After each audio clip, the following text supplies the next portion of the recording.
मुख्यमंत्री अभ्युदय क्लासेस में आपका पुनः हार्दिक स्वागत है। जैसा कि हम लोग पिछली क्लास में ये देख चुके थे कि रॉलेट एक्ट के विरोध में कैसे संपूर्ण कांग्रेस विरोध पर आती है, गांधी जी द्वारा सत्याग्रह और भारत बंद का आह्वान किया जाता है।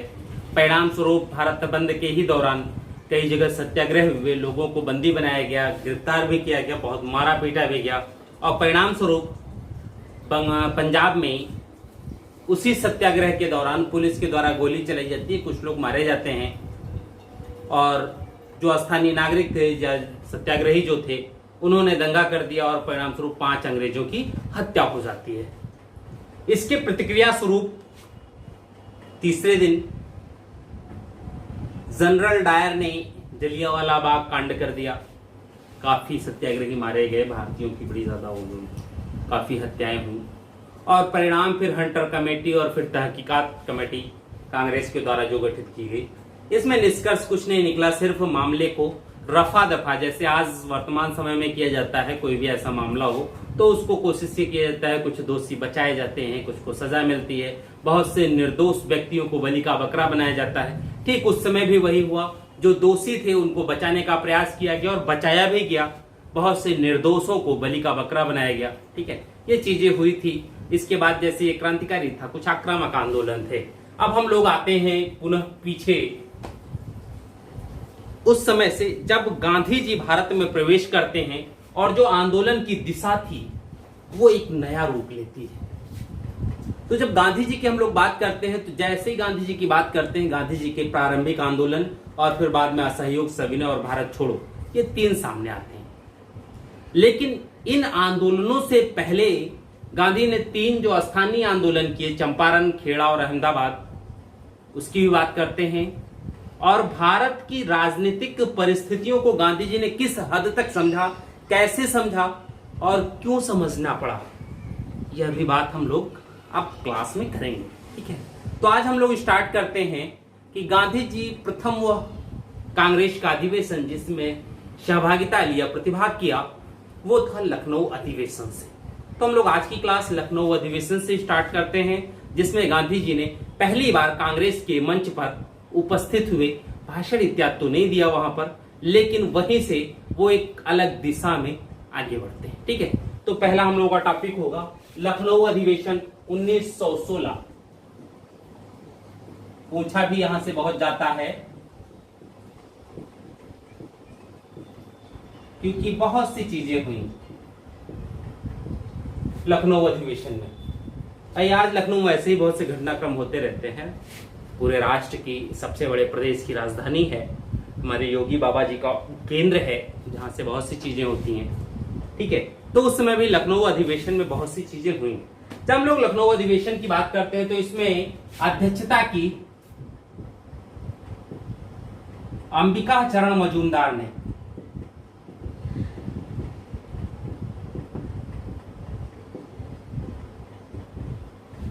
ठीक, अंबिका चरण मजूमदार। अब इसमें 2 चीजें सामने आती हैं।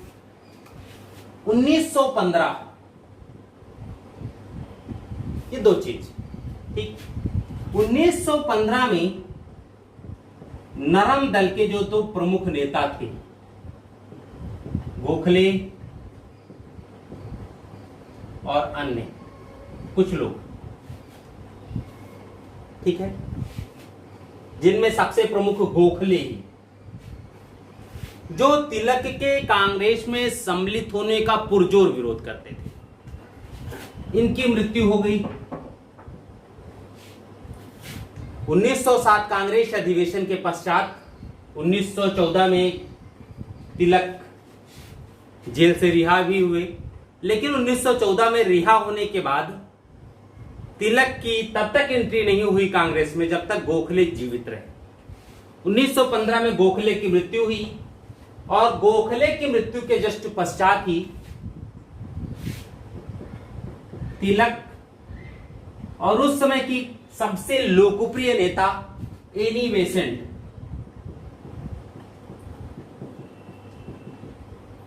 इन दोनों के प्रयास से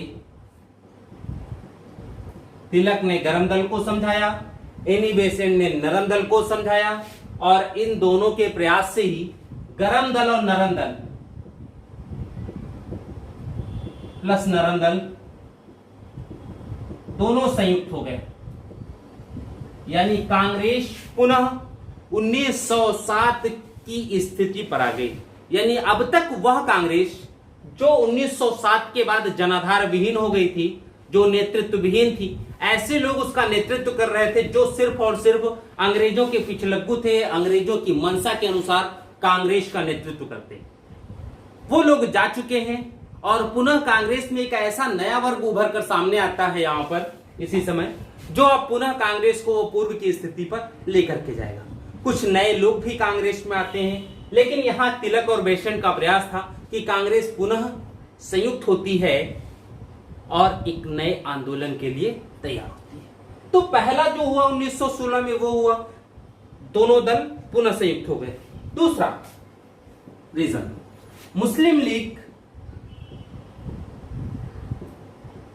लीग से भी यहां समझौता हो गया।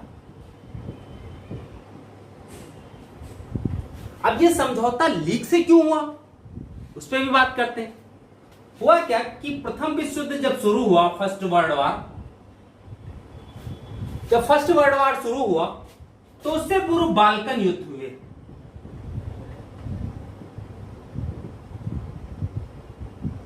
इस बाल्कन युद्ध में यूरोपीय देशों ने काफी दिलचस्पी दिखाई थी और इस बाल्कन युद्ध में ब्रिटेन ने तुर्की के विरोध में युद्ध किया। ठीक है, तुर्की के साथ नहीं था, उसके विपक्ष में था। और जब तुर्की चूंकि इस्लामी जगत के धार्मिक प्रधान का क्षेत्र था, यानी खलीफा, तुर्की के प्रधान को इस्लामिक लोग खलीफा मानते थे और खलीफा जो था वो इस्लामिक जगत का धार्मिक प्रधान होता, जैसे ईसाइयों के लिए पोप, वैसे ही इस्लाम के लिए खलीफा। ठीक है, तो जब तुर्की में खलीफा रहता है और तुर्की का पक्ष नहीं लेकर के अंग्रेजों ने दूसरा पक्ष लिया, तो इसकी वजह से जो भारत के मुसलमान थे या सभी मुसलमान, वो अंग्रेजों से रुष्ट हो गए।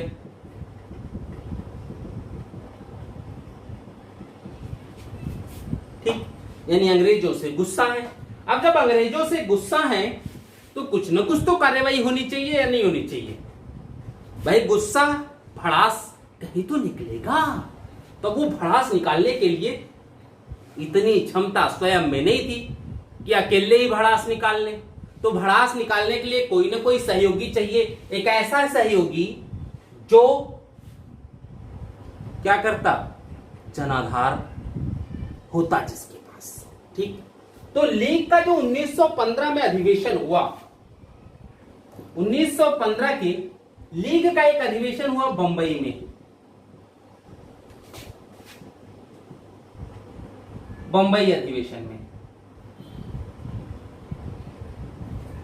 ठीक,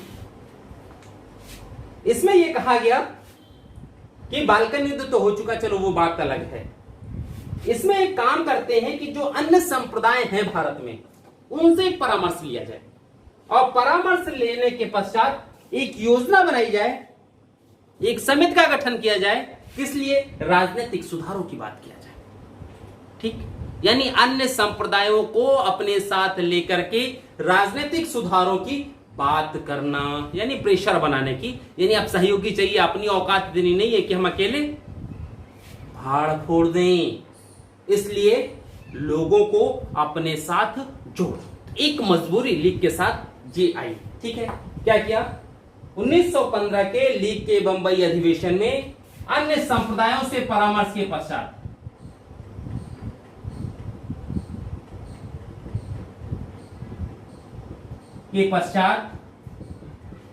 राजनीतिक सुधारों के लिए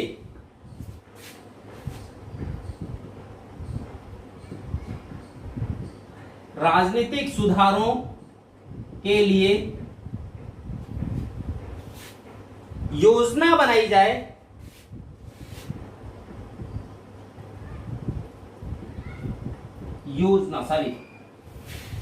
अन्य संप्रदायों से परामर्श के पश्चात राजनीतिक सुधारों के लिए योजना बनाने के उद्देश्य से, देखिए, योजना बनाने के उद्देश्य से एक समिति का गठन किया जाए।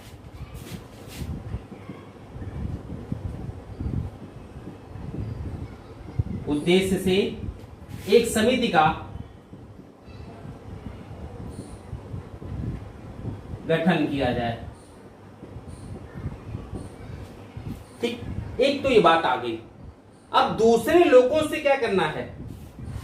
परामर्श तो करना ही करना है। तो अब जब दूसरों से परामर्श करना है तो जब आप दूसरे के पास जाएंगे तभी तो परामर्श हो सकता है। आप अपने घर बैठे रहे, दूसरा अपने घर बैठा रहे, तो क्या परामर्श हो सकता है? कभी नहीं हो सकता। दूसरे के पास जाना पड़ेगा।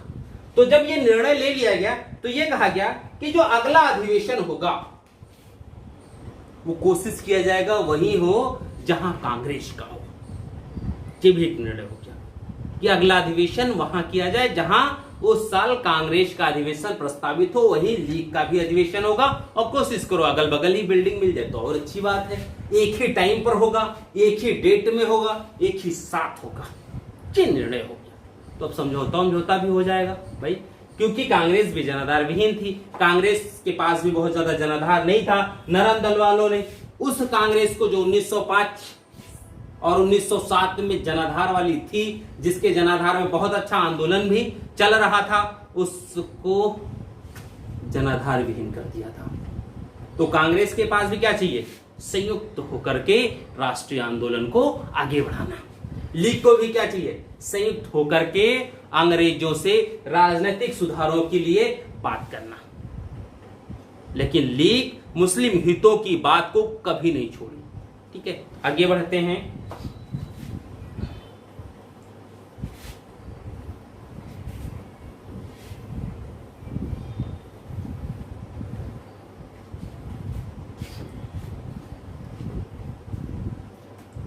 ठीक है, इसी अधिवेशन में, जैसे बंबई अधिवेशन में ही ये भी आया कि लीग और कांग्रेस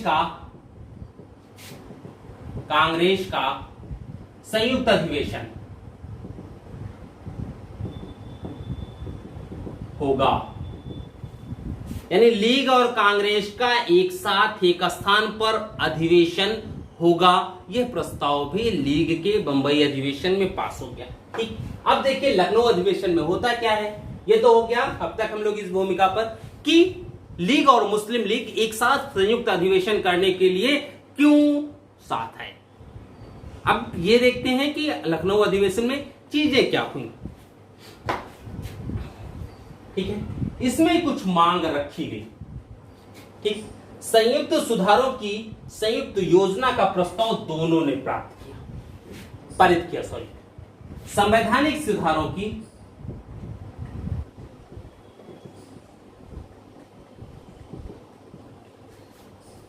कभी कभी समस्या ये होती है, जैसे जीभ कट जाता है तो लगता है कोई गाली दे रहा है।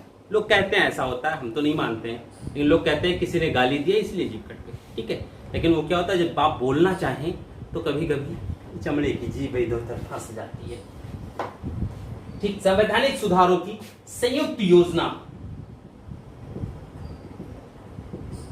यानी ऐसी योजना जो लीग और कांग्रेस दोनों को स्वीकार हो। ठीक है, का प्रस्ताव दोनों ने पारित किया। ठीक, पहली चीज आ गई, इन दोनों ने, लीग और कांग्रेस ने, दोनों ने संवैधानिक सुधारों की एक योजना का जो प्रस्ताव था उसे पारित कर दिया। चलो ये अच्छा हुआ भाई, ये तो जरूरी था, संयुक्त हुए भी इसीलिए। अब इसके अंतर्गत कार्यक्रम कुछ घोषित किए गए, संयुक्त कार्यक्रम जो लीग और कांग्रेस दोनों को साथ में चलाना था। ठीक है, पहला कार्यक्रम क्या था? राजनीतिक क्षेत्र में सहयोग करने के संबंध में समझौता किया गया। पहला कार्यक्रम क्या? राजनीतिक क्षेत्र में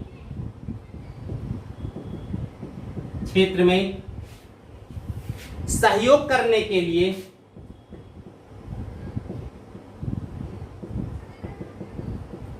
समझौता। ठीक, पहला हो गया राजनीतिक क्षेत्र में सहयोग करने के लिए समझौता। तो भाई चलो ये भी ठीक है, संयुक्त हुए हो तो होगा ही होगा। ठीक, और ये जो समझौता हुआ इसी को लखनऊ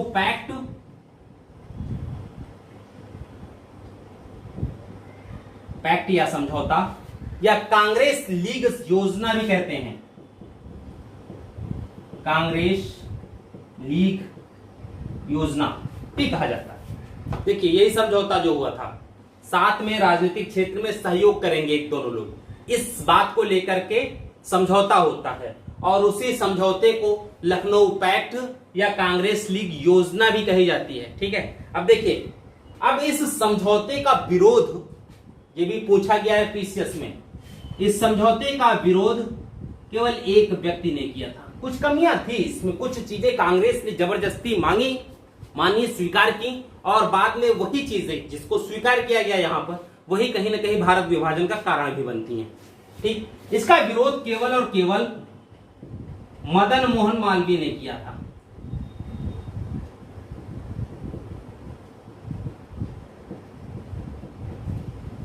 यानी लखनऊ समझौते का विरोध केवल मदन मोहन मालवीय द्वारा किया गया। ठीक है, याद रखिएगा इसे। इसी में गांधी जी पहली बार कांग्रेस अधिवेशन में सम्मिलित हुए।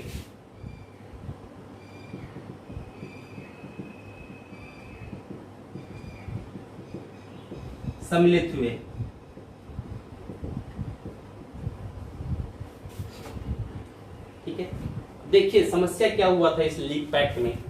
कांग्रेस ने पृथक निर्वाचन प्रणाली जो लीग की दी गई थी, जिसका वह अब तक विरोध करती आई थी, उसको स्वीकार कर लिया था। समस्या यहीं से हो गई, विरोध करने के पीछे जो रीजन था इनका इस पृथक निर्वाचन प्रणाली का, वो चीजें आ गई। अब अगर संयुक्त होकर के हम राजनीतिक सुधारों की बात करते हैं तो राजनीतिक सुधार तो जब तभी हो सकते हैं जब समानता हो, और समानता तभी हो सकती है जब मुसलमानों के लिए पृथक निर्वाचन प्रणाली समाप्त कर दी जाए। तो कांग्रेस की सबसे बड़ी समस्या यही थी कि कांग्रेस ने स्वयं को झुकाया और लीग, भाई होता है क्या है, बड़ा भाई हमेशा कोशिश करता है छोटे भाई की आवश्यकताएं पूरी होती रहें, उसकी आवश्यकताएं कम भी हो जा सकती हैं, छोड़ भी सकता है। यही कहेगा कि चलो छोटा है जाने दो, इस बार इसकी आवश्यकता पूरी हो गई, अगली बार हम अपनी कर लेंगे। लेकिन पता क्या चलता, अगले महीने में छोटे की फिर दूसरी आवश्यकता। तो ये चीजें चलती रहती हैं। तो कांग्रेस हमेशा एक बड़े भाई के रूप में थी और लीग छोटे भाई के रूप में थी यहां पर। तो लीग की मांगे जो होती थी वो जिद आधारित होती थी और कांग्रेस उन जिद को पूरा करने का प्रयास करती रहती थी। कांग्रेस चाहती तो पृथक निर्वाचन प्रणाली को नकार सकती थी, और अगर कांग्रेस पृथक निर्वाचन प्रणाली को नकार देती तो लखनऊ पैक्ट होता ही नहीं, क्योंकि लीग में ऐसे ऐसे नेता थे जो वो इसको नहीं छोड़ सकते, क्योंकि उनको ये लगता था कि बिना आरक्षण के उन्हें सफलता नहीं मिल सकती। तो अगर व्यक्ति को यह लगने लगा कि बिना आरक्षण के हम सफल नहीं हो सकते, तो व्यक्ति उसी दिन हार जाता है, वो उस आरक्षण को बरकरार रखने का प्रयास करने लगता है और उसके लिए सिर्फ आरक्षण ही सब कुछ हो जाता है और कर भी कुछ नहीं पाता है। आपकी सफलता तब निर्धारित होती है जब आप बिना आरक्षण के भी सब कुछ कर जाएं, आपके अंदर इतना साहस हो कि आरक्षण हो चाहे ना हो हम सफल होंगे, आप खुद सफल हो जाएंगे। आरक्षण क्या है, जहां आप वीडियो बनने वाले होंगे वहां वो आरक्षण आपको एसडीएम की सीढ़ी पर पहुंचा देगा, ये चीज होती है। तो यहां पर समस्या यही थी, पृथक निर्वाचन प्रणाली को स्वीकार कर लिया और इसी कारण मदन मोहन मालवीय ने इसका विरोध किया था। ठीक है, कांग्रेस के इसी अधिवेशन में गांधी जी पहली बार सम्मिलित होते हैं और इसी सम्मिलित होने पर उन्हें चंपारण के एक समाज सेवी थे राजकुमार शुक्ल, इनसे गांधी जी की मुलाकात हुई और राजकुमार शुक्ल ने ही गांधी जी को चंपारण में उपस्थित तिनकठिया प्रणाली के दोषों से अवगत कराया और गांधी जी को यह बताया कि देखिए ये चीजें हैं तिनकठिया प्रणाली, आज की समस्या बड़ी खराब है, किसानों का शोषण हो रहा है, लेकिन कोई कुछ कहने वाला नहीं है। और यही राजकुमार शुक्ल ने चीजें बताई, गांधी जी को बड़ी दिलचस्पी हुई। तो राजकुमार शुक्ल ने कहा गुरु तुम ही आ जाओ। ठीक है, तो ये बात आई। ठीक है, देखिए 1922 में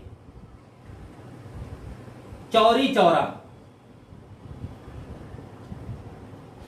ठीक, घटना जब हुई और असहयोग आंदोलन वापस लिया जाता है,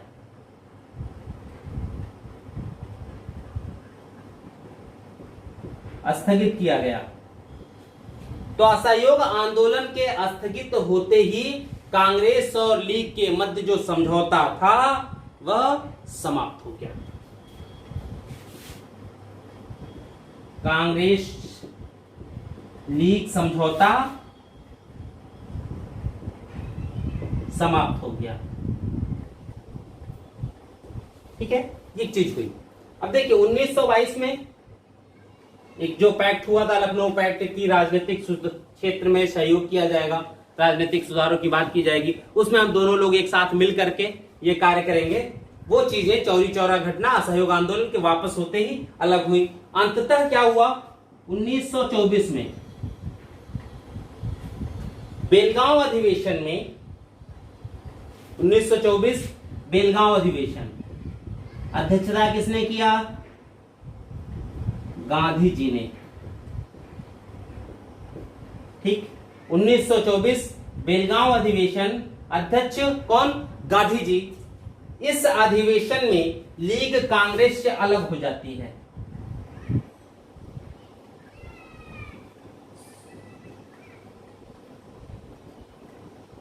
अलग हो गई। ठीक, देखिए कांग्रेस लीग 1916 में समझौता हुआ, 22 तक एक साथ रहते हैं, लेकिन लीग ने कभी भी मुस्लिम हितों की बात को नहीं छोड़ा। वह समझौते के अंतर्गत भी मुस्लिम हितों की बात करती रही। सिर्फ जब राजनीतिक सुधारों की बात आती है, मुस्लिम हित की बात आती है, तब वह कांग्रेस के साथ थी। अगर कांग्रेस का कोई प्रस्ताव ऐसा हो जिसमें मुस्लिमों का हित होता हो, तब वो कांग्रेस के साथ रहती थी। अन्यथा उसने कांग्रेस का साथ सिर्फ राजनीतिक बातों पर दिया, अंग्रेजों से अधिकार प्राप्त करने के लिए दिया, मुस्लिम हितों को उसने नहीं छोड़ा। जो उसके मूल उद्देश्य थे लीग के, वो उद्देश्य उसके चलते रहे। उसने अपने उद्देश्यों को समाप्त करने के लिए आगे नहीं आई। उसके जो मांग पहले थे वो मांग बढ़े रहे और वो मांग बकायदा चलते भी रहे। ठीक है, अब हम लोग आते हैं गांधी जी पर। यहीं से शुरू करते हैं, महात्मा गांधी। ठीक है, जिसे गांधी युग कहा जाता है। गांधी युग 1919 से 1950 या 47 भी कर सकते हैं, भारत की स्वतंत्रता तक। 48 में तो डेथ ही हो गई थी भाई उनकी। 1947, ठीक है, 1947 स्वतंत्रता। अब देखिए 1869 में जन्म हुआ, पैदा 2 अक्टूबर, सबको याद है। ठीक है, इससे ज्यादा पूछा नहीं जाता है। ये सब चीजें आपके स्तर के लिए कि कौन कब जन्म हुआ, कहाँ मम्मी का नाम था, पापा का नाम था, कहाँ मरे थे, क्या खाते थे, इनकी धोती ब्रांड कौन सा था, लाठी कई फीट कई इंच की थी, ये सब बेवकूफी वाले सवाल हैं, उनसे मतलब नहीं रहता ज्यादा। ठीक है, देखिए जब इन्होंने बैरिस्ट्री पास की 1891 में भारत आए, और भारत में इनकी बैरिस्ट्री बहुत अच्छी नहीं चली। ठीक उसी समय भाई संजोग था, कुछ अच्छे कार्य करने थे, आगे बढ़ना था, नाम होना था इनका, तो वो संजोग भी बनते चले जाते हैं। अब्दुल्ला आ गए अफ्रीका से, और फिर अफ्रीका का इनको अपने मुकदमे लड़ने का इनको प्रस्ताव रखा, इन्होंने प्रस्ताव स्वीकार कर लिया। अफ्रीका पहुंचे तो वहां देखा कि भारतीयों के साथ बड़ी ज्यादती हो रही है, उनको तो एकदम पशुवत व्यवहार किया जा रहा था, इनके साथ भी घटना घट गई। तो क्या है, जब तक दूसरे के साथ कोई घटना होती है तब तक अच्छा लगता है, लेकिन वही चीज जब खुद के साथ होता है, आप खुद अपमानित महसूस करते हो, तब आपको वो बहुत खराब लगता है, आप उसके खिलाफ उठ खड़े होते हैं। जब गांधी जी को फर्स्ट क्लास डिब्बे से टिकट लिए हुए थे फर्स्ट क्लास, फिर भी बैठे हुए पुलिस की मदद से एक अंग्रेज ने इनको डिब्बे से उतार दिया, वो भी सामान वामान भी फेंक दिया। टिकट लिए हो, पैसा दिए हो, फिर भी आप फर्स्ट क्लास डिब्बे में सवारी नहीं कर सकते, क्योंकि अंग्रेज वो सिर्फ अपना अधिकार मानते थे, भारतीय या किसी काले का नहीं। तो ये चीजें हुई, और उसी के बाद फिर इन्होंने वहां पर सत्याग्रह शुरू किया। कहते हैं 1906 के बाद, जब घटना इनके साथ 1906 में घटी है, उसी के बाद इन्होंने ये उससे पहले इन्होंने कुछ अध्ययन किया। कहते हैं गांधी जी प्रारंभ से ही अध्ययनशील थे, सीखने का ललक या जज्बा इनमें बहुत ज्यादा था। और इन अध्ययन में उनकी कुछ पुस्तकें हैं जिनमें भगवत गीता, श्रीमद् भगवत गीता पहली पुस्तक, ये है भी ये चीजें। दूसरा रस्किन, तीसरा टॉल्स्टॉय, इनकी ग्रंथ। इन तीन लोगों के यानी गीता पढ़ी, रस्किन के ग्रंथ पढ़े, इनटू द लास्ट, और टॉल्स्टॉय का ग्रंथ इन्होंने पढ़ा। इन ग्रंथों के अध्ययन के पश्चात गांधी जी को यह ज्ञात हुआ कि जो आंदोलन है वो किस दिशा में चल सकता है, और फिर यहीं से इन्होंने चालू किया अपना मूवमेंट, सत्याग्रह। ठीक है, सत्याग्रह का भी इनको कॉन्सेप्ट मिला, वो डेविड होरो की एक पुस्तक थी, उससे मिला इनको। ठीक है, लेकिन गांधी जी ने यहीं पर अपना सब कुछ चालू किया। ठीक, दक्षिण अफ्रीका से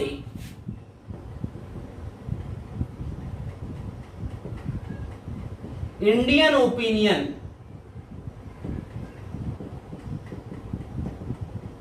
नामक पत्र निकाला। ठीक है, एक पत्र निकाला। इन्होंने अपने सत्याग्रह की व्याख्या अपनी पुस्तक हिंद स्वराज की। जैसा कि सत्याग्रह से हम लोग जानते हैं सत्य के प्रति आग्रह है, तो गांधी जी का सत्याग्रह भी समय के अनुसार बदलता रहा है। ठीक है, जैसे हम इनके आंदोलन को पढ़ेंगे वैसे देखिएगा कि सत्याग्रह जो है वो समय के अनुसार बदलता रहा। पहले कह रहे हैं कि नहीं हम लोग मारपीट सब खा लो लेकिन सहयोग न करो, फिर आया अवज्ञा। ठीक है, उनके जो नियम कानून इत्यादि हैं, पहले क्या था उनके नियम कानून जो भी हैं उसको तोड़ना नहीं है। फिर हुआ कि नहीं उनके जो नियम कानून इत्यादि उसको भी तोड़ो, उसको तोड़ने के पश्चात सजा मिलती है तो सजा लो। ठीक है, और फिर बाद में यही कहा लाठी उठाओ खदेड़ दो, भारत छोड़ो, वहां नारा भी दे दिया करो या मरो। वह गांधी जो इतना बड़ा अहिंसक था, लास्ट में उसने हिंसा पर बल दिया। एक समय के साथ साथ विचारधारा और सोच में भी परिवर्तन हो गया। ठीक है, जनवरी 1915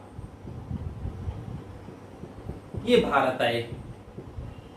ठीक, भारत आने के पश्चात 1916 में इन्होंने साबरमती आश्रम की स्थापना की।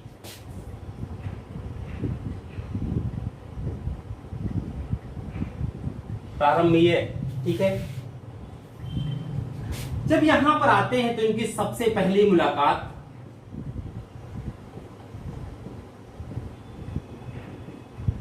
गोपाल कृष्ण गोखले से होती है, और गोपाल कृष्ण गोखले को ही गांधी जी ने अपना राजनीतिक गुरु कहा। सबसे पहले कारण क्या था, गोपाल कृष्ण गोखले से जब मुलाकात हुई, बहुत जल्दी चले भी गए ऊपर गांधी से मिलने के बाद। ठीक है, तो जब मुलाकात हुई तो हुआ क्या कि गोपाल कृष्ण गोखले ने इनको सबसे पहला सजेशन दिया कि यदि तुम भारत में राजनीति करना चाहते हो, यहाँ आंदोलन को या स्वतंत्रता आंदोलन जो है अंग्रेजों के खिलाफ उसमें सहभागिता करना चाहते हो, तो सबसे पहले भारत को समझो, और भारत को समझने के लिए सबसे ज्यादा जरूरी है भारत भ्रमण। अपना जो भी लिंकअप था हर क्षेत्र में वो चीजें प्रोवाइड कराई, और इनसे कहा सबसे पहले तुम भारत के हर क्षेत्र में टहलाओ, दौरा कराओ, लोगों को समझो, वहां की परिस्थिति समझो, वहां की समस्याओं को समझो, और जब ये सारी चीजें हो जाएंगी उसके बाद ही तुम भारत में अच्छा कर सकते हो, जो चाहते हो उसे प्राप्त कर सकते हो। ये सब बात आई। ठीक है, और यही सब करने के बाद समझाया फिर ये भारत भ्रमण पर निकल गए। संपूर्ण भारत का दौरा किया इन्होंने, बहुत जज्बे के साथ चीजों को समझा, और फिर उसके बाद कांग्रेस के लखनऊ अधिवेशन में सम्मिलित होते हैं। तो गांधी जी भी क्योंकि चाहते थे, एक जज्बा भी था, देश के प्रति कुछ करने का ललक भी था, तो उसके लिए इन्होंने भारत का दौरा। आज के समय में इतना कौन करता है, जब कुछ मिल जाएगा तभी करते हैं। कहते हैं इनके पास चीजें नहीं थी। अब व्यवस्था में भी, विपन्नता में भी इन्होंने अपने कार्य को थोड़ा सा भी नहीं रोका। तो ये महानता थी उनकी, वो तो अलग बात है। ठीक है, देखिए 1916 में ही लखनऊ अधिवेशन में इन्होंने प्रतिभाग किया और लखनऊ अधिवेशन में ही राजकुमार शुक्ल से मुलाकात हुई और राजकुमार शुक्ल ने इनको चंपारण आमंत्रित किया। कारण क्या था? चंपारण में तिनकठिया प्रणाली। तो हम लोग चंपारण सत्याग्रह देखते हैं कि ऐसा क्या था और गांधी जी ने क्या कर दिया कि उनका पहला ही सत्याग्रह सफल भी रहा। असफलता नहीं लगी गांधी जी को कभी, सफल भी रहा। ठीक है, तो अब हम लोग इसमें देखते हैं पहला गांधी युग में पहला गांधी जी का सबसे पहला आंदोलन था। पूछा भी जाता है गांधी जी का पहला सत्याग्रह कहां पर, किस लिए, तिनकठिया प्रणाली क्या थी, ये सारी चीजें। चंपारण सत्याग्रह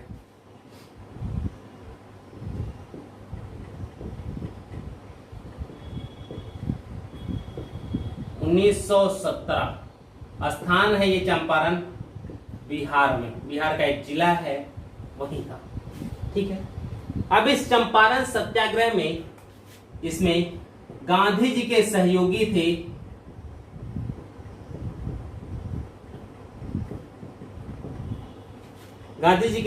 थे डॉक्टर राजेंद्र प्रसाद, बाद में राष्ट्रपति बने, जेबी कृपलानी, महादेव देसाई, बाद में गांधी जी के पर्सनल सचिव थे, मजहरुल हक,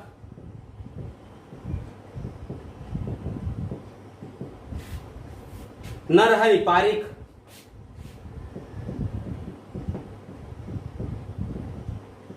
व ब्रज किशोर, ये प्रमुख नेता थे बिहार के और भारत के। जो कुछ लोग साथ में, भाई दोस्ती जल्दी हो जाती है ऐसे शख्स से जो उठ रहा हो। कहते हैं हमेशा सलाम उगते सूर्य का ही किया जाता है, अर्घ हमेशा उगते सूर्य का ही दिया जाता है, डूबते हुए सूरज का नहीं। ठीक, यानी ऐसे व्यक्ति के आप साथ रहना पसंद करेंगे जिस व्यक्ति में कुछ क्षमता हो, आगे बढ़ रहा हो, उसके साथ रहिए, आपकी भी सफलता की कुछ न कुछ गारंटी होगी। उस व्यक्ति का अनुकरण नहीं करना चाहिए जो ढलान पर हो, आगे बढ़ने की संभावनाएं खत्म हो गई हो, उसका अनुकरण। ठीक है, ये एक इतिहास है भाई, चीजें आती रहती हैं। ठीक, देखिए हुआ क्या, ये लोग थे। अब इसमें समस्या क्या थी, वहां पर एक चलता था तिनकठिया प्रणाली।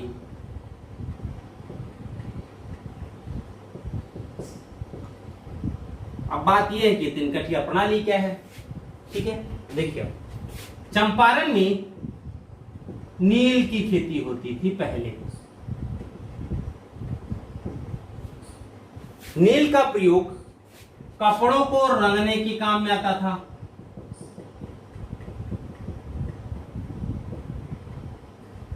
ठीक, कपड़ों को रंगने में उपयोग आता था। लेकिन हुआ क्या, जर्मनी में कृत्रिम रंग का आविष्कार हो गया।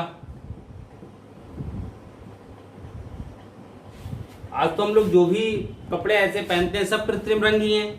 बड़े चटक होते हैं, बड़े मजबूत होते हैं, जोड़ उनका इतना मजबूत होता है कि कभी छूटता ही नहीं। ठीक है, आप कपड़ा फट जाएगा लेकिन कलर नहीं जाता है, बहुत से कपड़े ऐसे हैं। तो कृत्रिम रंग का आविष्कार हो गया। अब कृत्रिम रंग का जब आविष्कार हुआ तो इस कृत्रिम रंग के में कई प्रकार के रंग होंगे, स्वाभाविक है। लेकिन नील की जब खोती होती थी तो इसमें तो केवल रंग नीला ही होगा। तो अब जो कंपनियां हैं जो कपड़ा बुनने का काम करते हैं, जुलाहे हो चाहे कंपनियां, वो किस रंग का बहुतायत मात्रा में प्रयोग करेंगे, नील का या कृत्रिम रंग का। दूसरा चीज देखिए, नील कहीं कहीं महंगी होती थी, किसके अपेक्षा, कृत्रिम रंग की अपेक्षा। अब दो तीन चीजें, इससे ज्यादा पकड़ वाला ये रंग, इससे ज्यादा टिकाऊ ये रंग, इससे ज्यादा सस्ता ये रंग, इसमें कलर की मात्रा कम सिर्फ एक कलर, इसमें कई कलर लाल हरा पीला नीला पता नहीं कौन कौन सा है। अब तो ऐसे ऐसे रंग महिलाएं बता देती हैं जिसको समझ में नहीं आता है कि रंग कौन सा बताए। रानी कलर, कौन सा रंग हम नहीं जानते, रानी का मतलब जानते हैं, ठीक है। तो ये सब रंग आ जाते हैं। तो अब जब ऐसी चीजें हो गई तो कोशिश क्या होगी, फैक्ट्रियां जुलाहे हर व्यक्ति ये चाहेगा कि सस्ता और टिकाऊ इसका प्रयोग किया जाए, तो इसका हो गया। अब जब इसका हमेशा प्रयोग होगा तो इसकी मांग क्या होगी, स्वाभाविक है घटेगी, और यह भी हो सकता है कि समाप्त हो जाए मांग। समझने वाली बात है, ठीक। मांग समाप्त भी हो सकती है। अब अगर इसकी मांग समाप्त हो गई तो क्या उत्पादन करना जरूरी है, बताइए। मान लीजिए कि आप खाना बनाते हैं रोज, अपने लिए, पापा के लिए, मम्मी के लिए, चाची के लिए, भाई बहन के लिए, बच्चों के लिए खाना बनाया आपने। अब एक दिन अचानक सभी लोग ये कहें कि आज भूख नहीं है, हम नहीं खाएंगे।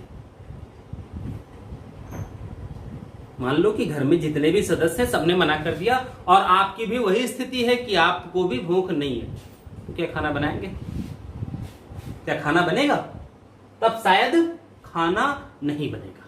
लेकिन अगर खाना बना दिया आपने तो वो खाना क्या होगा, कोई खाया नहीं तो शायद वो खाना फेंका जाएगा,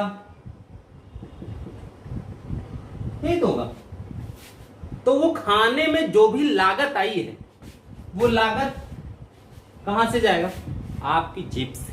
शायद वो खाना उस दिन नहीं बनाया गया होता तो अगले दिन उसका उपयोग हो सकता था, लेकिन चूंकि उस दिन बन गया था, किसी ने नहीं खाया, किसी को भूख नहीं थी, इसलिए वो खाना फेंका गया। और अगर ये प्रक्रिया रेगुलर चलने लगे तो शायद ऐसा भी हो सकता है कि आपके पास नुकसान के अलावा लाभ हो ही ना कहीं, ये भी हो सकता है। तो ऐसे में क्या होगा कि जो वहां कृषक थे वो ये सोचते थे कि हम लोगों को इस प्रणाली से मुक्त कर दिया जाए, ठीक। और इन्होंने अपने मुक्त होने के लिए ये जो प्रणाली थी इसमें यूरोपीय निलहे ठेकेदार, इन्होंने किसानों से पूर्व में ही अनुबंध पत्र पर हस्ताक्षर करवा लिया था, ठीक। किसानों से पूर्व में ही अनुबंध पत्र पर हस्ताक्षर करवा लिया था कि आपका नील इतने समय तक, इतने वर्षों तक हम लगातार भाव खरीदते रहेंगे, भाव जो भी राष्ट्रीय होगा उस भाव पर खरीदेंगे। मान लो कि यह अनुबंध पत्र 50 वर्ष का हो,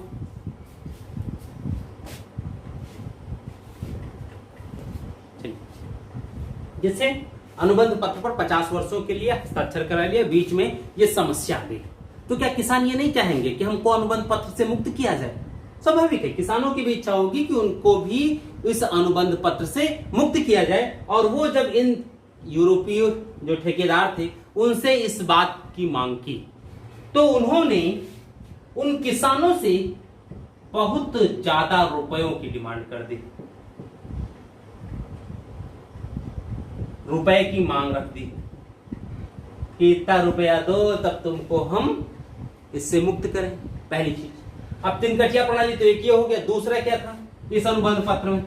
इस अनुबंध पत्र में यह था कि 3/20 हिस्से पर नील की खेती करनी है। अनुबंध पत्र में यह था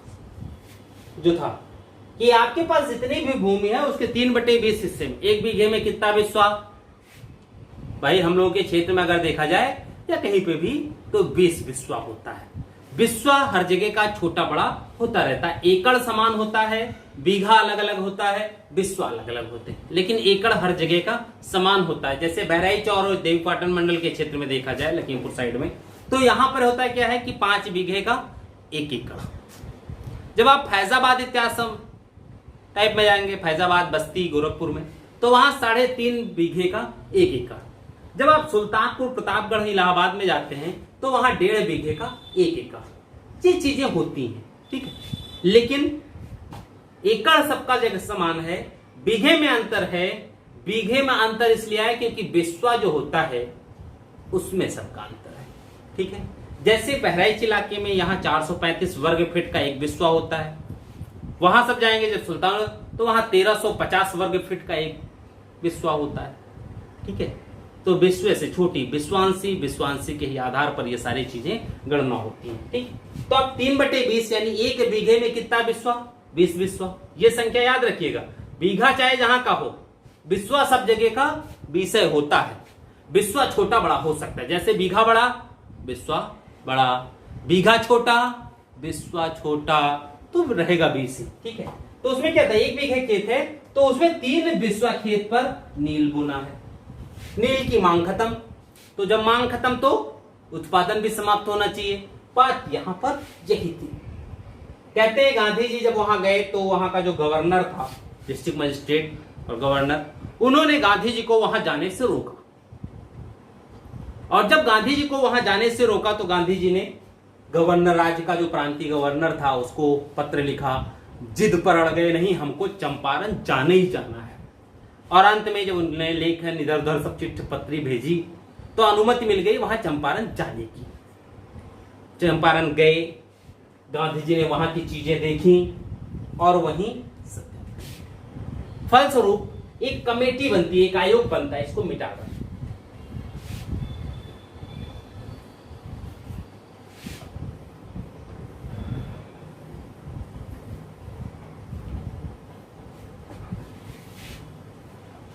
देखिए, इसके बाद एक आयोग बना और इस आयोग के सदस्य गांधी जी भी बनाए गए, ठीक है। अब जब आयोग बना और इसके सदस्य गांधी जी भी हैं, तो गांधी जी तो वहां की दशा से वाकिफ थे, अच्छे से वाकिफ थे, क्योंकि वहां जा चुके हैं, वहां की व्यवस्था देख चुके हैं, वहां की समस्याएं देख चुके हैं। तो जब ये चीजें देख चुके हैं तो गांधी जी ने आयोग के अन्य सदस्य, जो यूरोपीय सदस्य थे, इन सभी सदस्यों को यह बात समझा ले गए और अंत में निर्णय हुआ, ठीक है, कि यूरोपीय जो निलहे थे ठेकेदार, ये किसानों को 25% अब तक जो लिया था पिछले साल, ठीक है, 25% राशि वापस करेंगे।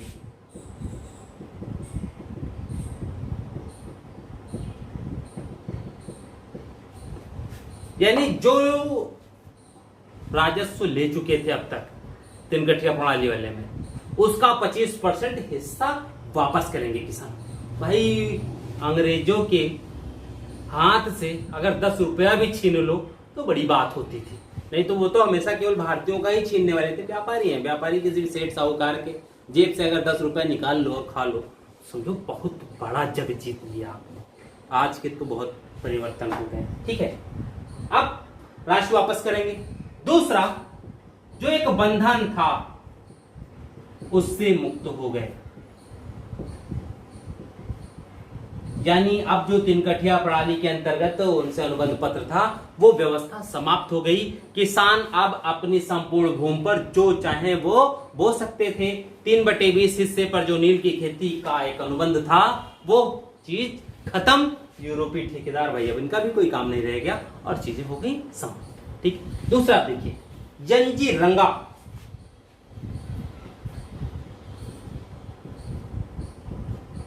यंजीरंगा नाम भी बहुत अच्छा है। कई फिल्म में आप रंगा स्वामी का नाम सुने हैं, तो ये रंगा जी थे। इकलौते व्यक्ति हैं जिन्होंने चंपारण सत्याग्रह का विरोध किया।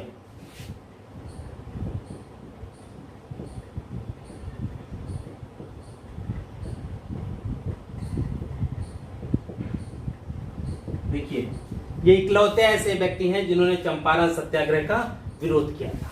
ठीक है। इसी सत्याग्रह के दौरान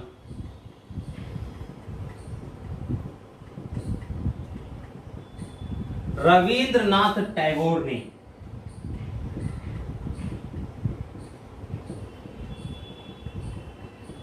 ने गांधी जी को महात्मा की उपाधि दी थी।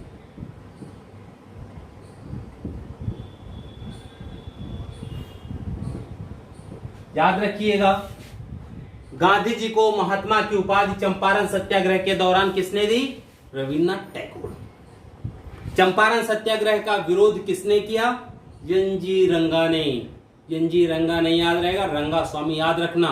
रंगा ऑप्शन में तो रहेगा ही रहेगा, ठीक है। बहुत कर दे तो भाई 8-10 रंगा बना दे, क्योंकि ये सब साउथ के नाम हैं, तो रंगा याद रखिए। चीजें शायद इतना टिपिकल नहीं होना चाहिए, केवल एन.जी. रंगा ही रहेगा। इकलौते थे जिन्होंने चंपारण सत्याग्रह का विरोध किया था, और ये पहला गांधी जी का सत्याग्रह है, पूर्णतः सफल रहा। बस किसान बहुत ज्यादा जो चीज तनकटिया प्रणाली थी उससे, ठीक। आगे हम लोग बढ़ते हैं इनका अहमदाबाद मिल मजदूर आंदोलन।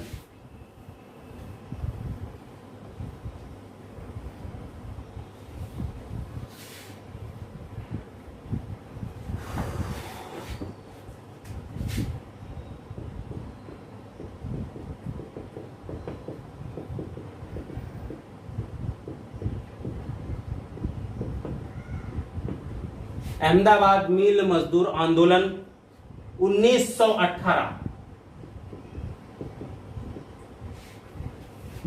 अहमदाबाद मिल मजदूर आंदोलन 1918, ठीक है। अब देखिए, ये जो आंदोलन था, ये अहमदाबाद की कॉटन टेक्सटाइल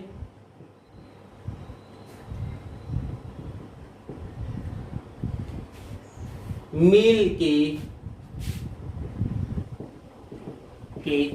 मजदूरों और मालिकों के बीच था।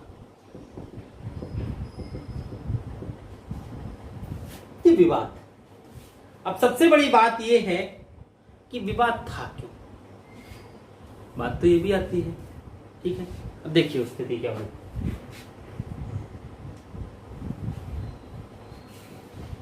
अहमदाबाद में 1915 के आसपास प्लेग फैला, ठीक, महामारी फैली। तो मिल मालिकों ने क्या किया कि मजदूरों को प्लेग बोनस दे दिया। चलो ठीक है, मजदूरों को भाई प्लेग फैला है तो मजदूरों को प्लेग बोनस देना ही देना है। और प्लेग बोनस दिया क्यों? क्योंकि 1914 से 1918 ये टाइम था फर्स्ट वर्ल्ड वॉर का, ठीक। और इस फर्स्ट वर्ल्ड वॉर में वस्तुओं की मांग बढ़ती है,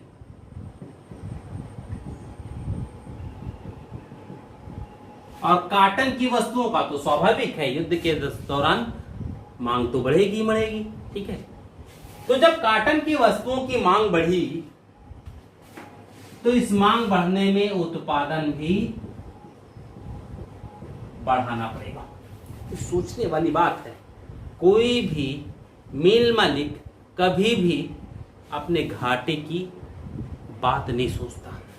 उसकी भी इच्छा होती है किसी भी तरीके से, चाहे मजदूरों के हक का 1 ही रुपया छीन पाए, छीनने की कोशिश करता है। यहां पर वो चीजें देखने को मिलती हैं, ठीक। जब वस्तुओं की मांग बढ़ेगी तो उत्पादन भी बढ़ाना पड़ेगा, और जब उत्पादन बढ़ाना पड़ेगा तो मजदूरों से समान सैलरी में कार्य के क्या घंटे बढ़ाए जा सकते हैं? ऐसा तो है नहीं, कार्य के घंटे तो नहीं बढ़ाए जा सकते हैं। तो 15 में जब प्लेग फैला तो उन्होंने सैलरी नहीं बढ़ाई बल्कि प्लेग बोनस दे दिया। इसमें कहा गया प्लेग बोनस। मजदूर भाई सीधे साधे होते हैं, पढ़े लिखे नहीं होते, तो उनको क्या लगा, चलो अच्छा है, पहले 12 घंटा काम करते थे, अब 14 घंटा काम करने लगे हैं, लेकिन पहले 12 घंटे का 5,000 मिलता था, अब 14 घंटे का 6,000 मिलता है। कोई बात नहीं है, चलो काम के घंटे बढ़ गए तो वेतन में भी वृद्धि हो गई। उनको क्या पता है कि ये प्लेग बोनस दिया गया है, ठीक, वेतन में वृद्धि हो गई, वो भी खुश हैं, काम भी मेहनत से कर रहे हैं। 1918 में फर्स्ट वर्ल्ड वॉर समाप्ति के कगार पर वस्तु की मांग में कमी आएगी, कमी आएगी तो उत्पादन कम करना पड़ेगा, उत्पादन कम करना पड़ेगा तो लाभ ये तो कम हो जाएगा, तो लाभ भी कम होगा। और जब लाभ कम होगा तो मान लो कि यहां उत्पादन बढ़ा था तो लाभ भी ज्यादा होगा। मजदूरों को देने के बाद मान लो कि 1 लाख रुपए मिल मालिक के पास बचता था प्रति मंथ का, ठीक। तो अगर यहां उत्पादन कम किया गया, लाभ कम हुआ और मजदूरों को ठीक उतने दिया जाए, छटनी ना किया जाए, तो क्या 1 लाख रुपए मिल मालिक के पास बचेंगे? नहीं। मान लो मिल मालिक के पास 50,000 बचने लगा, तो मिल मालिक अपने इस 50,000 के घाटे को कैसे बर्दाश्त कर सकता था? खुद बताओ। आप एक बार 4 व्हीलर पे चढ़ गए हो तो दोबारा आप कोशिश करोगे कि 2 व्हीलर से चले, 2 व्हीलर से चले? इच्छा नहीं होती है, क्योंकि आपका जो जीवन है अगर वो एक बार उठ गया, लाइफ स्टाइल आपकी एक बार ऊपर उठ गई, तो आपकी कोशिश होती है वो लाइफ स्टाइल जैसी है वैसे ही बनी रहे, उससे नीचे ना आने पाए आप उसको। तो मिल मालिक जो पहले 1 लाख रुपए पाता था उसके अकॉर्डिंग पहले लाइफ स्टाइल नहीं होगी, बाद में जैसे ये कम हुआ उसकी लाइफ स्टाइल भी तो कम हो जाएगी, ठीक तो है। तो यहां क्या हुआ कि जब इस लाइफ स्टाइल को बनाए रखने के लिए भाई उत्पादन भी कम हुआ था तो छटनी की भी प्रक्रिया हो सकती है, इसलिए मिल मालिकों ने क्या किया, ये जो प्लेग बोनस था इसे समाप्त करने का निर्णय, और जैसे ही समाप्त करने का निर्णय लिया मजदूरों ने, क्योंकि मजदूरों की इच्छा क्या थी कि 15 से 18 तक कोई वेतन वृद्धि नहीं, जो वेतन प्लेग बोनस के तौर पर हम लोगों को बढ़ा हुआ मिलता था वो भी वेतन जैसे ही प्लेग बोनस खत्म हो गया हम लोग 1915 के वेतन पर पुनः आ जाएंगे। क्योंकि उनको 6,000 मिलता था तो 6,000 में उन्होंने अपनी दिनचर्या उस लायक बना ली होगी। अब वेतन कम हो जाए तो दिनचर्या में भी तो कमी होगी। ये तो ठीक वही हाल हो गया जो कुछ दिन पहले शिक्षा मित्रों के साथ सुप्रीम कोर्ट और हाई कोर्ट ने किया।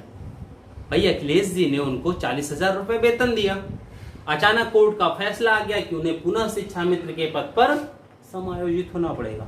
तो 40,000 रुपए वो देख चुके हैं अगर एक बार वेतन के रूप में, और पुनः 10,000 पर आए तो गाली तो मुंह से निकलेगी ही निकलेगी। स्वाभाविक है, कष्ट होता है, बहुत कष्ट होता है, मैंने देखा भी है, मेरे भी घर में 1-2 लोग शिक्षा मित्र हैं, कष्ट होता है, ठीक है। तो यही यहाँ स्थिति थी, इसी विवाद को लेकर के यहाँ पर आंदोलन किया गया, ठीक है,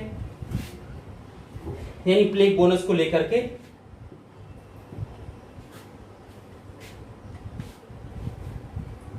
अब यहां हुआ क्या, गांधी जी फिर इसमें उंगली करने पहुंच गए। तो गांधी जी का तो क्या था, लोकप्रियता चाहिए थी। गांधी जी ने एक घोषणा की,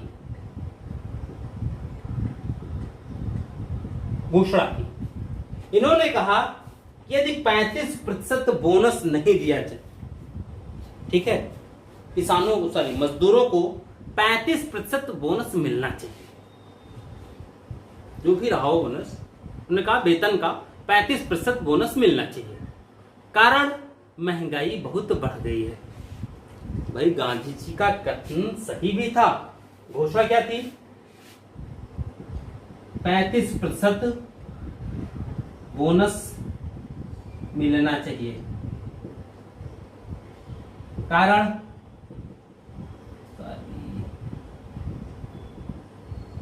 महंगाई का बढ़ना। तो अगर गांधी जी ने कह दिया कि महंगाई बढ़ गई है इसलिए किसानों को 35% बोनस मिलना चाहिए, तो देना चाहिए था। लेकिन मिल मालिक क्या चाहते, 35% बोनस देते तो क्या उनको अच्छा लगता? वो तो जहां एक भी नहीं देना चाहते थे वहां डायरेक्ट 35% पर समझौता क्यों कर ले? ये बात तो यही थी। अंत में मिल मालिकों ने उसमें क्या कहा, 20% बोनस देने की घोषणा की।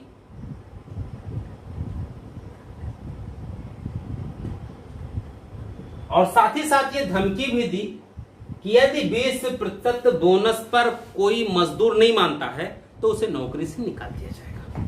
भाई मिल मालिक हैं, कुछ भी कर सकते हैं, ठीक। ये चीजें जब मिल मालिकों ने ये बात कह दी तो गांधी जी को बुरा लगा। स्वाभाविक है भाई, 35% गांधी जी मांग कर रहे थे और 20% देने की बात हो रही है तो समस्या तो होगी ही होगी। तो इसमें क्या हुआ कि गांधी जी ने 15 मार्च को इसके विरोध में, गांधी जी ने 15 मार्च 1918 को भूख हड़ताल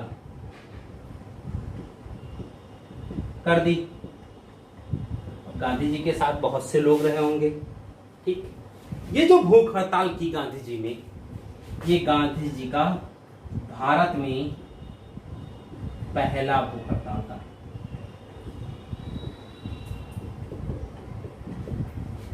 इससे पहले गांधी जी ने कहीं पे भी भूख हड़ताल के अर्थ का प्रयोग नहीं किया था, ठीक है। अब देखिए, अब बात ये आ गई कि चलो विवाद की स्थिति है, मजदूर और वो, तो मिल मालिकों ने ये कहा, गांधी जी ने प्रस्ताव रखा कि इस मामले को न्यायाधिकरण के पास छोड़ दिया जाए। न्यायाधिकरण जो भी निर्णय करेगा हम लोग उसको स्वीकार करने के लिए तत्पर हैं। ये किसका? मजदूरों की तरफ से गांधी की बात थी, गांधी जी की बात थी, ठीक है।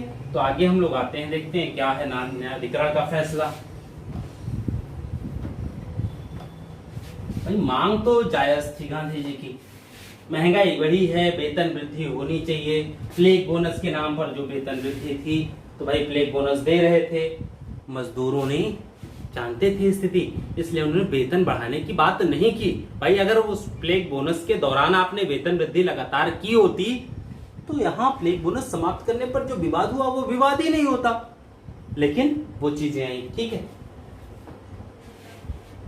मिल मालिकों ने मामला न्यायाधिकरण को सौंपने का,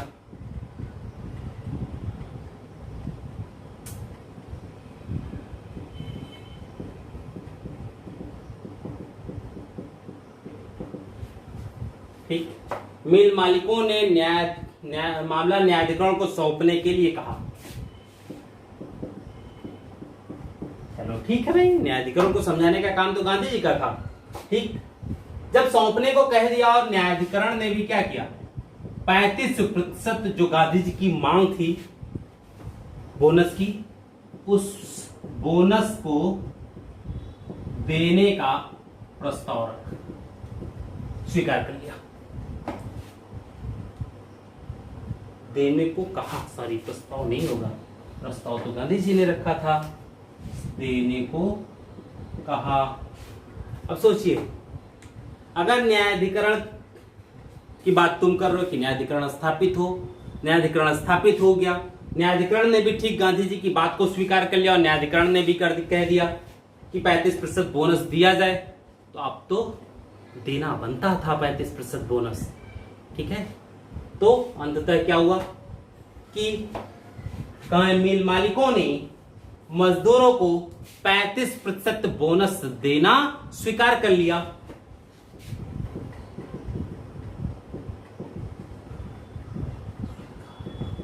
यानी माना भाई जो गांधी जी कह रहे थे। कारण क्या था, देखो यहां पर एक मिल मालिक थे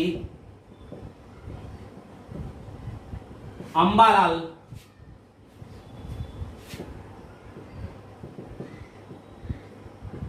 साराभाई, गुजराती थे ये, गांधी जी के बड़े अच्छे मित्र थे, लेकिन इस अहमदाबाद मिल मजदूर में ये गांधी जी के विरोधी थे,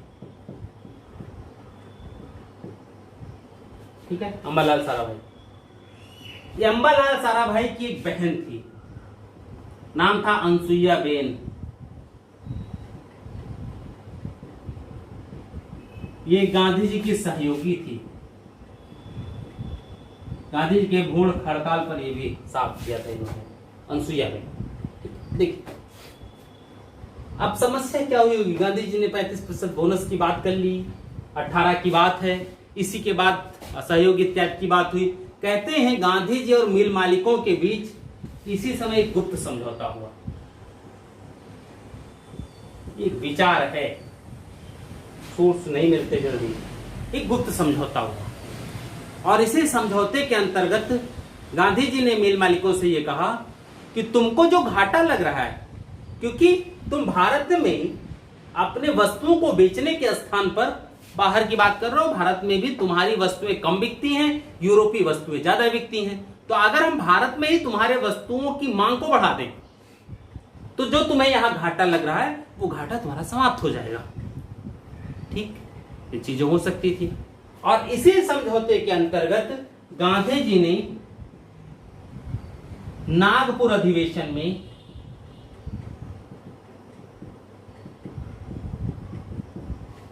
जब कांग्रेस के संविधान में परिवर्तन किया तो उसमें एक चीज और जोड़ दी। कार्यक्रम जब संविधान में परिवर्तन किया तो दो चीजें आई, उसमें कार्यक्रम भी घोषित किए गए और दूसरा ब्रिटिश साम्राज्य के अंतर्गत स्वशासन प्राप्ति का जो लक्ष्य था उसे परिवर्तित करके गांधी जी ने स्वराज प्राप्त करने का लक्ष्य निर्धारित किया। ठीक है, तो कार्यक्रम जब कांग्रेस के कार्यक्रमों में उन्होंने एक चीज और जोड़ी, स्वदेशी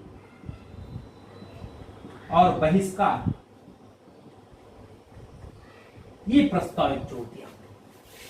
विदेशी वस्तुओं का बहिष्कार करो, स्वदेशी वस्तुओं का उपयोग करो। जैसे ये प्रस्ताव लोकप्रिय होगा, कांग्रेस के मंच से उठाया जाएगा, संभव है, स्वाभाविक भी है कि भारतीय वस्तुओं की मांग भारत में बढ़ जाएगी। जो कंपनियों को 35% देने के बाद इनको जो घाटा हो रहा था वो घाटा भी खत्म हो जाएगा, लाभ की दर बढ़ जाएगी। ये गजब की स्ट्रेटजी, गजब की राजनीति थी। गांधी जी ने मजदूरों को 35% बोनस दिलवा करके उनको संतुष्ट कर दिया, पहला।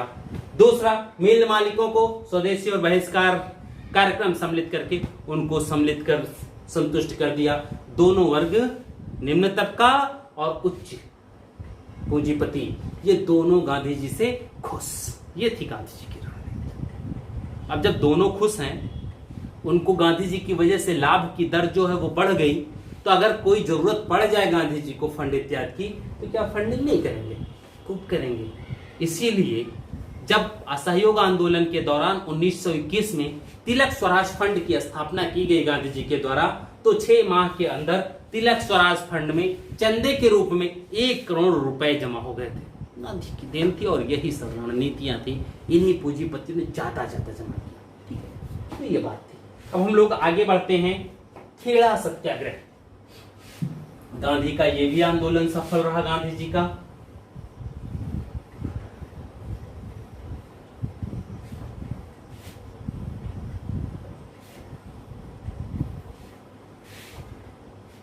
खेड़ा सत्याग्रह,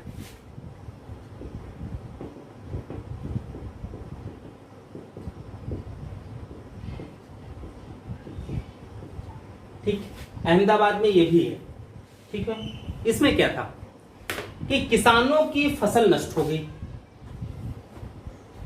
और जब फसल नष्ट हो गई किसानों की तो भाई उत्पादन तो होगा नहीं, और अगर उत्पादन नहीं हुआ तो उन्हें लगान से छूट मिलनी चाहिए। जहां मेन मुद्दा यही था। कहते हैं जब किसानों को लगान से छूट नहीं दिया गया और जबरदस्ती लगान वसूलने की बात थी, तो किसानों ने इसी बात को लेकर के सत्याग्रह किया और गांधी जी ने उनको नेतृत्व प्रदान किया। वल्लभ भाई पटेल इत्यादि भी इसमें गांधी जी के साथ थे। ठीक है, कहते हैं इसमें गांधी जी ने एक नारा दिया कि जब तक छूट नहीं लगान से तब तक लगान भी बंद नहीं देंगे। मारो, कितना मारोगे, ये बात आ गई। ठीक, अब गांधी जी और विट्ठल भाई पटेल ये साथ में थे, दोनों लोग खेड़ा पहुंचे। वहां एक कमेटी गठित हुई, कमेटी गठित करने का निर्णय आया और अंत में सरकार ने यह आदेश दिया कि लगान सिर्फ उन्हीं लोगों से लिया जाए जो लगान देने में सक्षम हो या दे सकते हो। उन लोगों से लगान जबरदस्ती ना वसूला जाए जो लगान देने में सक्षम ना हो। तो ये बात तो अच्छी थी, ये बात आ भी गई। ठीक है, तो देखा जाए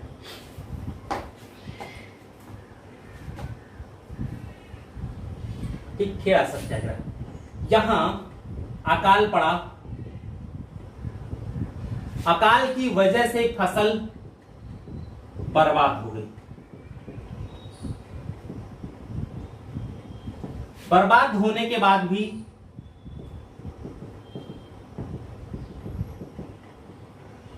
लगान वसूली जारी। अब सोचिए भाई, पैसा है ही नहीं है और लगान तुम मांगने आ गए, हमारे जेब में 2 रुपया भी नहीं है और तुम कह रहे हो चलो समोसा खिलाओ। कहां से खिला सकते हैं? अब यही हो सकता है कि चलो भैया बहुत ज्यादा तुम जबरदस्ती करोगे तो ले चलोगे, समोसा खा लेंगे, फिर दुकान वाले कहेंगे भैया पैसा नहीं है, बर्तन धुलवा लो, जा रहे हैं। या तो अगर थोड़ा सा परिचय वरिचय है, थोड़ा सा सभ्य है, तो क्या कहेगा, ठीक है आज जाइए कल दे दीजिएगा। ये चीजें हैं। लेकिन लगान क्या तो बड़ी चीज थी, सरकारी चीज है। लगान की वसूली जबरदस्ती, उस पर से उत्पादन नहीं हुआ। अब इसी बात को लेकर के वहां सत्याग्रह हुआ।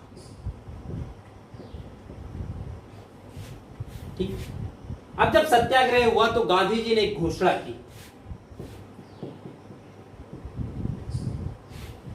जब तक लगान में छूट नहीं तब तक लगान देना बंद कर दें।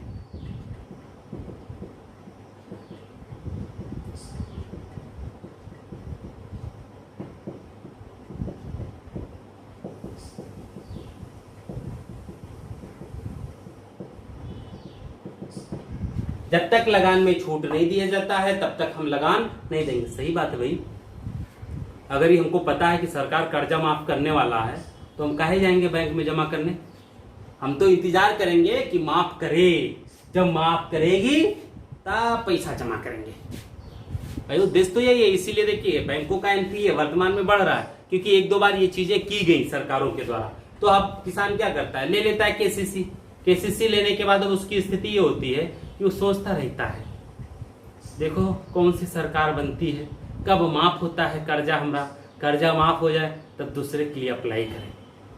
तो ये चीजें, और बाद में वो बैंक अकाउंट जो है वो एनपीए होता है, बैंक वाले काफी आरसी फारसी भी काटते हैं। लेकिन करोगे ही क्या, जब उसने संपूर्ण केसीसी का पैसा बिटिया की शादी में लगा दिया, या दारू पी गए, या किसी दूसरी जगह नियोजित कर दिया, तो अलग चीजें हैं वो। ठीक है, लगान देना बंद करते हैं। गांधी जी विट्ठल भाई पटेल, सरदार पटेल के बड़े भाई थे ये, विट्ठल भाई पटेल के साथ खेड़ा पहुंचे। सरदार पटेल भी यहां गए थे। ठीक है, इस दौरान खेड़ा पहुंचे। ठीक है, कहते हैं कि जहां पर गांधी जी पहुंचे वहां सत्याग्रह इत्यादि हुआ, फिर कमेटी का गठन हुआ, और अंत में जब प्रेशर पड़ा सरकार के ऊपर, वहां लोकल गवर्नर के ऊपर, तो आदेश किया उसने। इस आदेश में ये कहा लगान उन्हीं से वसूला जाए जो उसे देने में सक्षम हो। लगान उन्हीं से वसूला जाए जो लगान देने में सक्षम हो। जो सक्षम नहीं है उनसे लगान की वसूली ना की जाए। ठीक है, इस खेड़ा सत्याग्रह में गांधी जी के सहयोगी थे विट्ठल भाई पटेल, तो साथी गए थे। ठीक है, इसके अलावा वल्लभ भाई पटेल,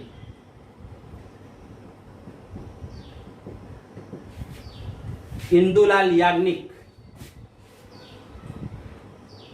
इंदुलाल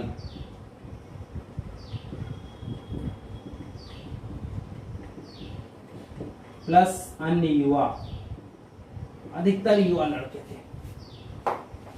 ठीक, ये लोग गांधी जी के साथ खेड़ा गए थे। भाई बाहर से भी जब लोग किसी बात को लेकर कोई मुद्दा बना करके वहां पहुंचने लगे तो सरकार धीरे धीरे नतमस्तक हो जाती है, या वहां बाहरी लोगों के प्रवेश की अनुमति नहीं देती। क्योंकि गांधी जी साथ थे, बड़े शांतप्रिय व्यक्ति थे, सरकार को भी लगता था कोई विवाद इत्यादि नहीं होगा, दंगा पंगा नहीं होगा, तो अगर विवाद इत्यादि नहीं होता है तो इनको जाने दिया जाए, कम से कम वाजिब रीजन तो पता चले।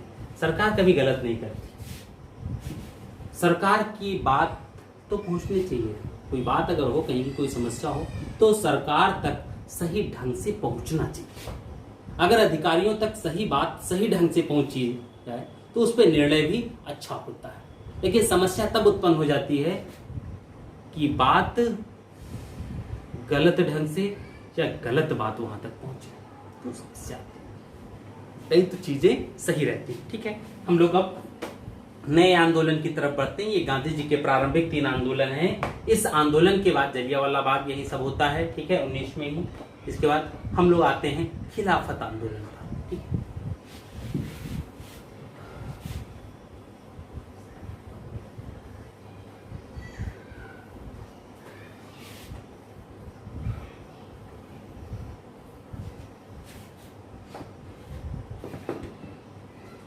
खिलाफत आंदोलन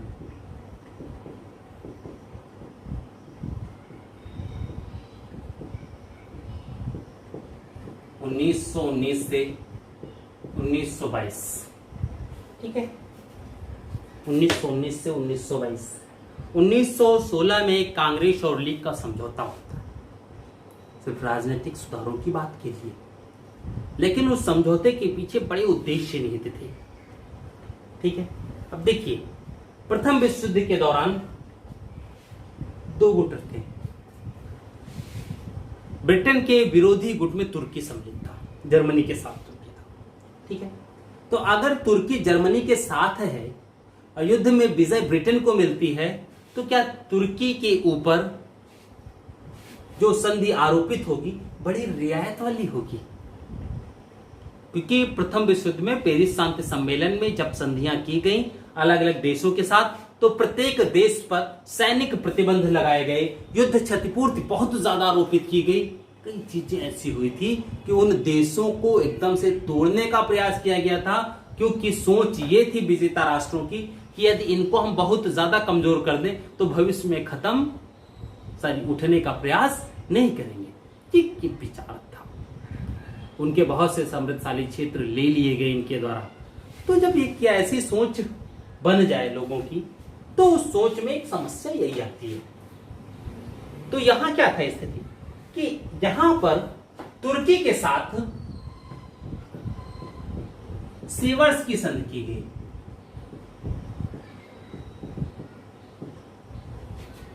अभी हम लोग पहले ही बात कर चुके थे कि तुर्की में जो शासक था वो खलीफा माना जाता था, और खलीफा जो है वो संपूर्ण इस्लामिक जगत का धार्मिक प्रधान माना जाता।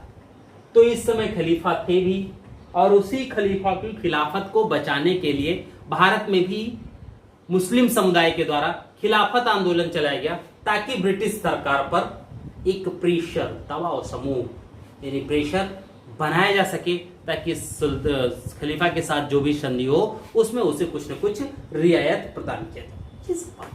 ठीक है, इसीलिए सेवर्स की संधि। लेकिन जब विजय प्राप्त हुई तो सेवर्स की संधि में तुर्की के साथ ऐसा कुछ भी नहीं किया गया जैसे दूसरे पराजित राष्ट्रों के साथ संधि की गई थी। ठीक वैसी ही संधि तुर्की के साथ भी की गई। यहाँ इन सब आंदोलनों का या अन्य देशों में जो आंदोलन चल रहे थे उनका कोई भी प्रभाव अन्य देशों के उस पर नहीं पड़ा। इसमें क्या किया है, इस सेवर्स की संधि में तुर्की के सुल्तान के सारे अधिकार छीन लिए गए, छीन गए। अब अगर सुल्तान के सारे, तो खलीफा भी, इसके अधिकार कैसे छीने जा सकते हैं? ये तो सीधे पैगंबर मोहम्मद साहब के बाद इसी का स्थान था। यानी अल्लाह मोहम्मद साहब के न रहने के बाद खुदा से डायरेक्ट संबंध इसी का होता था। इस्लामिक नीतियों का नियंता, इस्लामिक जगत का विस्तार करता खलीफा। तो जब इनके सारे अधिकार छीन लिए गए तो खिलाफत आंदोलन के थ्रू पुनः अधिकार मिल जाए, ये भी बात थी। लेकिन समस्या क्या थी इसी को प्राप्त करने के लिए? 23 नवंबर 1919 दिल्ली में, 23 नवंबर 1919 को दिल्ली में एक अखिल भारतीय खिलाफत कमेटी, अखिल भारतीय खिलाफत कमेटी का गठन होता है। ठीक, और जो अखिल भारतीय खिलाफत कमेटी बनी, इसके अध्यक्ष गांधी जी बनाए गए। लोगों को ये लगता था कि गांधी जी बड़े काबिल हैं। अफ्रीका में सफल आंदोलन देने के पश्चात गांधी जी की लोकप्रियता हर जगह बढ़ी थी, इनकी काबिलियत पर सबको विश्वास होने लगा था। ठीक, गांधी जी बनाए गए। गांधी जी जब अध्यक्ष बनते हैं तो यहीं पर इन्होंने एक नीति अपनाई, असहयोग व स्वदेशी की। व स्वदेशी,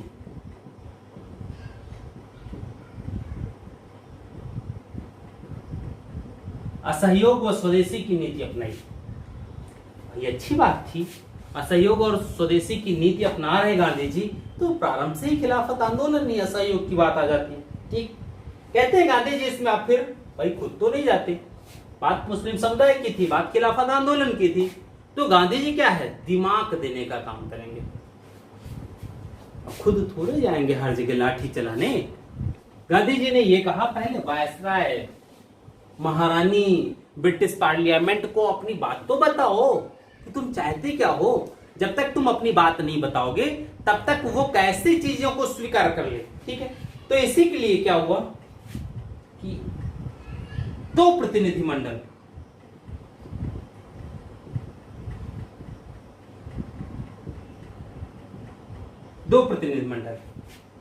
ठीक,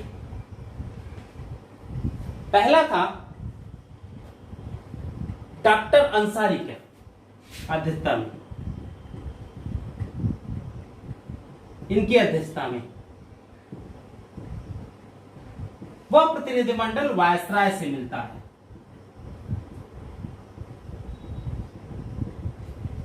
ठीक, डॉक्टर अंसारी के अध्यक्षता में एक मुस्लिम समुदाय का प्रतिनिधिमंडल वायसराय से मिला, वायसराय को अपनी समस्या से अवगत कराया, खिलाफत आंदोलन के उद्देश्यों से अवगत कराया, लेकिन वायसराय से मिलने के बाद कोई निष्कर्ष नहीं निकला। ठीक, दूसरा, यानी पहला हो गया। दूसरा, अली बंधुओं ने नेतृत्व किया।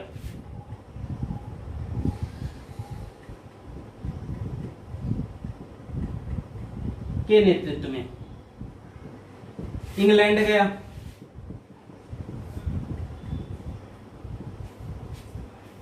ठीक, देखिए दूसरा प्रतिनिधिमंडल अली बंधुओं के नेतृत्व में इंग्लैंड गया, लेकिन यहां पर भी किसी भी प्रकार की सफलता नहीं मिली। यानी गांधी जी ने दो प्रतिनिधिमंडल, एक वायसराय और एक इंग्लैंड भेजा, लेकिन इस प्रतिनिधिमंडल के भेजने का कोई परिणाम नहीं निकला। अब समस्या यह थी कि करे तो क्या करें। ठीक, कहते हैं इसी दौरान 1919 से 1922 तक, 1919 से 1922 तक, इस बीच में कुछ ऐसे मुस्लिम नेता आते हैं जिन्होंने आंदोलन की गति को काफी ज्यादा बढ़ा दिया, जिनमें अली बंधु, मोहम्मद अली और शौकत अली। मोहम्मद अली जिन्ना मत लगाना, मोहम्मद अली अलग हैं, मोहम्मद अली जिन्ना अलग हैं, दोनों ये अलग हैं व्यक्ति। ठीक है, ये दो लोग। हकीम अजमल खां,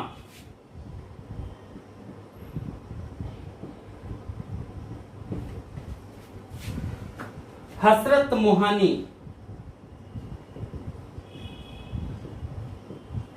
अबुल कलाम आजाद,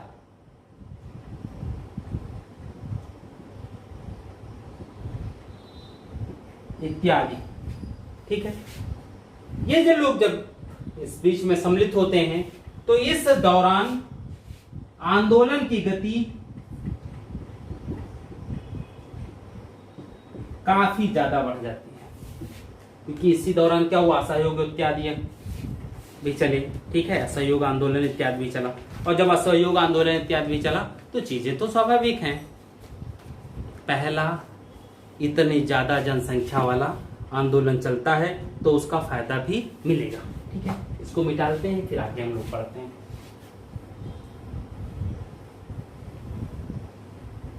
ये जो भी है मुस्लिम नेता, ये सभी कांग्रेस की अंग थे। ये लीग को नहीं स्वीकार किया इन लोगों ने, ये लोग कांग्रेस के साथ थे। देखिए 20 जून 1920 को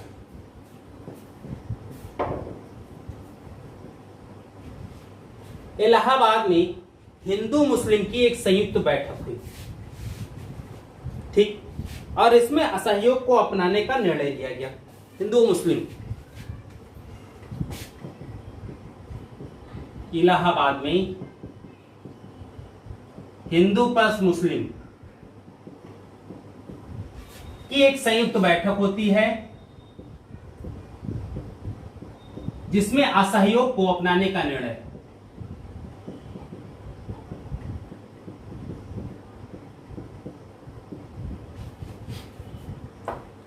देखिए क्या स्थिति है, असहयोग अपनाने की बात हो रही है, वो अपने लिए लड़ रहे हैं, खिलाफत आंदोलन के लिए लीग लड़ रही थी, अपनी कोई समस्या नहीं है, तुर्की समस्या को लेकर भारत में आंदोलन कर रहे हैं। अरे क्या बेवकूफी है यार, धर्म के नाम पर पहले भी मरते कटते रहे हो, इस समय भी वही हाल है। चलो जो भी हो, उस समय उनकी सोच थी, वो लोगों ने ऐसा किया, ठीक है, धर्म जरूरी है, हर व्यक्ति का एक धर्म होना चाहिए, लेकिन धर्म को आप मानते मानते ऐसा ना हो जाए कि पागल की श्रेणी में आ जाओ। धर्म को मानिए, अच्छी बात है, लेकिन एक हद तक, पढ़े लिखे हो, तार्किक हो, उतना तर्क होना चाहिए कि जो चीजें प्रासंगिक हो आप उनको स्वीकार कीजिए, जो अप्रासंगिक हो उन्हें स्वीकार करने की आवश्यकता नहीं है, वो चाहे धर्म का अंग हो या ना हो, ठीक है। परंतु स्थिति क्या होगी, एक हिंदू मुस्लिमों का एक संयुक्त बैठक हुई जिसमें यह कहा गया कि असहयोग को अपनाने का निर्णय, लेकिन 13 अगस्त 1920 को 13 अगस्त 1920 को खिलाफत दिवस मनाने का निर्णय लिया गया। पहले मनाने का निर्णय, चलो एक बात अच्छी है, ये खिलाफत दिवस मनाने का निर्णय है, लेकिन सितंबर 1920 में अब धीरे धीरे ये खिलाफत आंदोलन कन्वर्ट होगा असहयोग आंदोलन में। सितंबर 1920 में कलकत्ता के विशेष अधिवेशन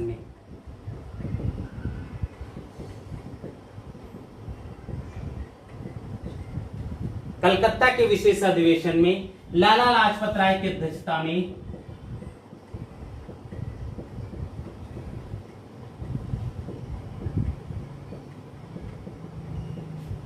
लाला लाजपत राय की अध्यक्षता में असहयोग के प्रस्ताव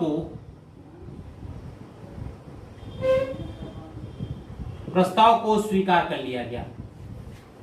ठीक है, इस असहयोग के प्रस्ताव को सितंबर के इस कलकत्ता के विशेष अधिवेशन में CR दास ने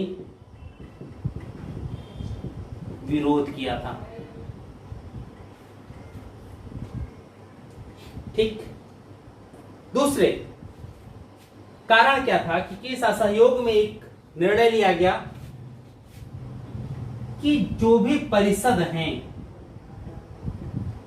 इनके बहिष्कार की बात की गई थी। विरोध करने का इनका जो रीजन था कि जो भी विधायिका हैं उनका बहिष्कार किया जाएगा, एक चुनाव के बहिष्कार की बात थी। और 1919 में चीजें क्या आ गई थी कि नया चुनाव होगा, विधानसभाओं का विस्तार होगा, उसमें अधिकतर संख्या की बात आएगी, और उदारवादी दल के लोग मांग भी यही कर रहे थे, विधायिका का विस्तार। ठीक है, तो इन्होंने इनका किया। अन्य नेता जो विरोधी थे, पहले हुई जिन्ना, दूसरी थी एनी बेसेंट, तीसरे थे बिपिन चंद्र पाल,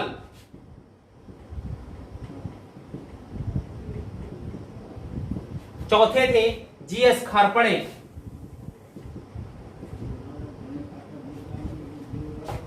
इन लोगों ने विरोध किया भी और कांग्रेस छोड़ दिया। नहीं, कांग्रेस से अलग हो गए। ठीक, चलो बात है दिसंबर 1920 नागपुर अधिवेशन। ठीक, नागपुर अधिवेशन हुआ। अब इस नागपुर अधिवेशन तक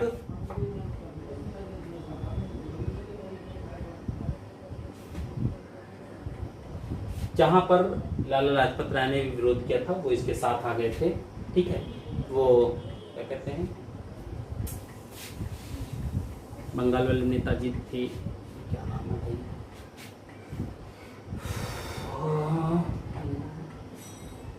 स्वराज पार्टी का गठन मोतीलाल नेहरू और चित्तरंजन दास, चित्तरंजन दास ने भी विरोध किया था, लेकिन दोनों लोग जहां पर संतुष्ट हो गए और उन्होंने सपोर्ट किया। ठीक है, दिसंबर 1920 में नागपुर अधिवेशन हुआ, जिसमें असहयोग के प्रस्ताव को पारित कर दिया गया था। ठीक, अब अंतिम रूप से जब पारित हो गया तो असहयोग तो चलेगा ही, और इसी जब पारित हो गया तो इसी अधिवेशन में गांधी जी ने घोषणा की कि 1 वर्ष में आजादी मिल जाएगी।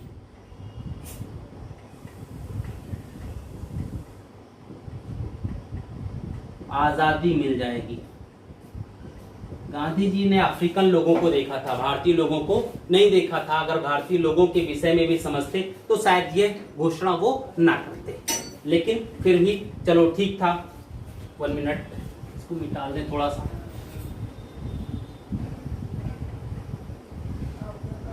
अबुल कलाम आजाद ने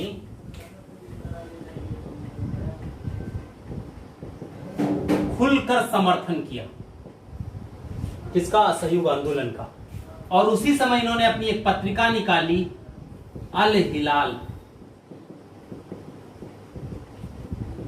इस पत्रिका के माध्यम से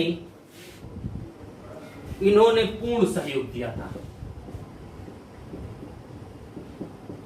खिलाफत आंदोलन का भी इन्होंने सपोर्ट किया इसी पत्रिका, फिर असहयोग का भी किया। ठीक है, 1924 में यह खिलाफत आंदोलन